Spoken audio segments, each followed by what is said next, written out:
ദുബായിയെ അമ്പരപ്പിച്ച് സാഹസിക പ്രതിഭ Brian Grubb. American wake skating പ്രതിഭയായ ബ്രയാൻ ഗ്രബ് ഡ്രോൺ വേക്ക് സ്കേറ്റിംഗും ബേസ് ജമ്പിംഗും സമന്വയിപ്പിച്ച നൂതന സാഹസിക കൃത്യമാണ് ആദ്യമായി ദുബായിയിൽ അവതരിപ്പിച്ചത്.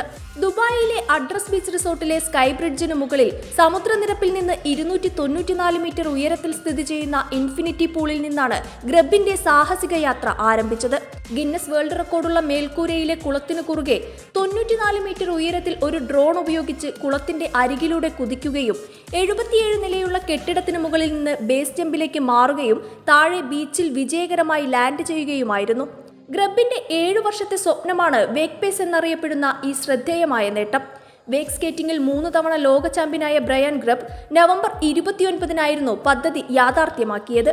കഴിഞ്ഞ 7 വർഷമായി താൻ ഈ ആശയം മനസ്സിലേറ്റി നടക്കുകയായിരുന്നുവെന്ന് അദ്ദേഹം പിന്നീട് പറഞ്ഞു. ഈ ആശയം ലഭിച്ചപ്പോൾ അനുയോജ്യമായ സ്ഥലം തേടിയാണ് ദുബായിലെത്തിയത്. ഇവിടെ അഡ്രസ് ബീച്ച് റിസോർട്ട് കണ്ടു. കെട്ടിടം ഞങ്ങൾക്കായി സജ്ജീകരിച്ചിരിക്കുന്നത് പോലെ തോന്നി. തുടർന്ന് പരിശോധിച്ചപ്പോൾ ബീച്ചിൽ വലിയ ലാൻഡിംഗ് ഏരിയ ഉള്ളതടക്കം എല്ലാം കൃത്യമായിരുന്നു. സാഹസികത ഇഷ്ടപ്പെടുന്നവരുടെ കേന്ദ്രമെന്ന ഖ്യാതി ലഭിച്ച ദുബായ് സ്റ്റണ്ടിനുള്ള സ്വാഭാവിക തെരഞ്ഞെടുപ്പായിരുന്നുവെന്നും ബ്രയാൻ പറഞ്ഞു. You talk Dubai.